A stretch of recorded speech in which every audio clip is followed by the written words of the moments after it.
Hey guys, Joe here from Forgeworks Bottle Axes. Today I have a tutorial for you. No, not that, not that. No, not that either. Yes, how to maintain your Bustersword. There's a little over 100 of these things out in the wild now, and I thought, well, now might be a good time to do a video on how to do maintenance on these things. So if you own one of these and you want to get some rust off, some of the shiny areas, or just clean it up and get it looking new again, or possibly sharpen it, stick around, check this video out. It's really easy. You really only need a piece of Scotch-Brite. However, if you do have like a hard surface, maybe a granite countertop in your kitchen, or a piece of steel or hardwood somewhere that's got a nice flat surface, you can go ahead and sharpen this as much as you'd like. Also, if you have a vise, it's going to make the job a lot easier. A little piece of steel or a little piece of hardwood to wrap some sandpaper around, 500 grit sandpaper. Having all these little things really helps to make it look the way it did when it was first delivered to you. First things first, I would start with the handle and I would move all of the O-rings out of their little sockets there and move them all the way down to one end. If you have a vise that's bolted down to a workstation, I would go ahead and suggest you use it, but I'm sure that your vise jaws have this pattern on the inside for grip. Now, I would definitely not clamp your bottle opener handle or blade into that unless you want that pattern transferred onto your piece. But if you go ahead and put in an old cloth or an old towel or something, and then here's the second thing, make sure you do not clamp at the point where the O-rings are. You will snap them. If you have some 500 grit sandpaper, this is probably about the best you can use. This is what we use to clean these up with. And then I'm using a small little chunk of 1/4 inch steel.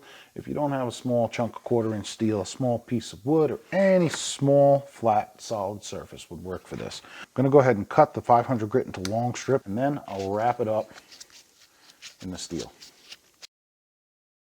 Make sure it's nice and tight against the steel.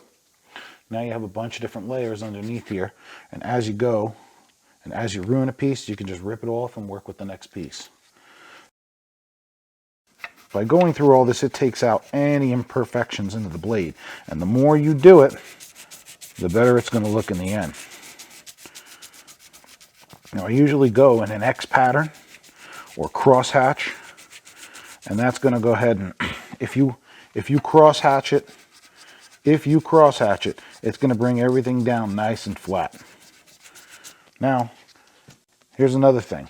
Don't spend too long on one piece of sandpaper. Once you feel it stop cutting, peel it off and go to the next one. You may use more sandpaper, sure, but it's going to save you a lot of time. As you start to clean it up, this knife's edge is going to get sharper and sharper. So be very, very careful not to slip. These things will bite you and cut your thumbs. Believe me.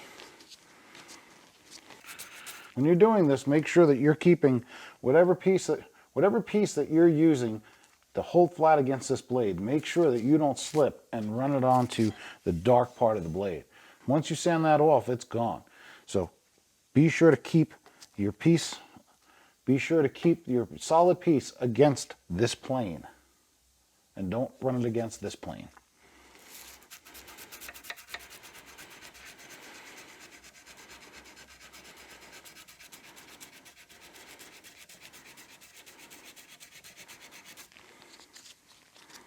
Now once you're happy with your cross hatching patterns and you don't see any other scratches, I start going long ways in full strokes.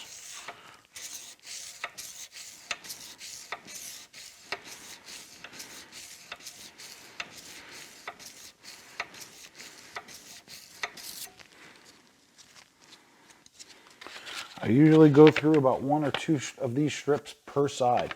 Remember, don't rush this. If you start rushing it, you're going to either cut yourself or you're just going to come up with results that you're not happy with. Now we're going to switch over to the Scotch-Brite. I'm going to start off with getting this compound angle. Pretty simple. I like finishing off this blade's edge with the Scotch-Brite. You don't have to, but it just makes it courses it back out a little bit and just makes it pop.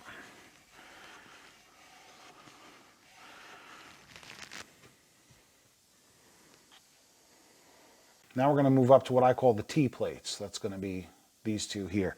It's pretty simple. Just take your Scotch-Brite, and on the shiny parts only, just go with the direction of the big, long, shiny part.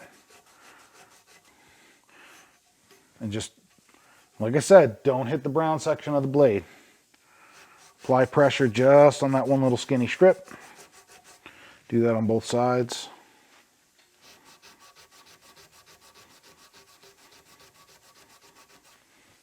And then I just run my thumb across this whole section here.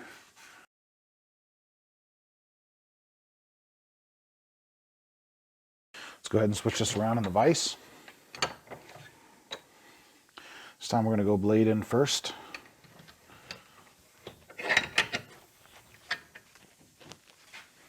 We'll start working on this handle.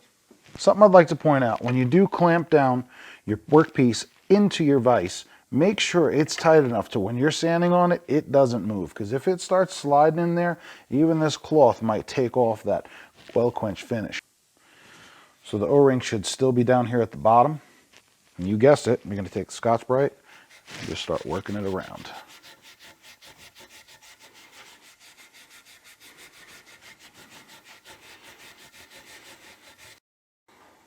Now go ahead and roll the O-rings out of the way. And I'll work on the pommel area.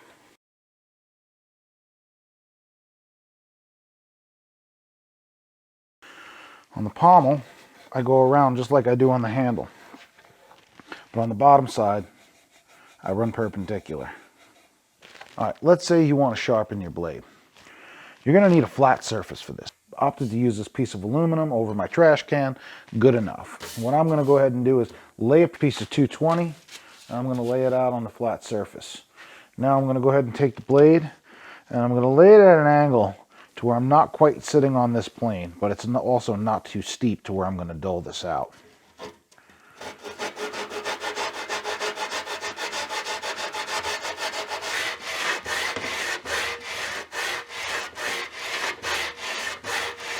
You can also slide it back and forth.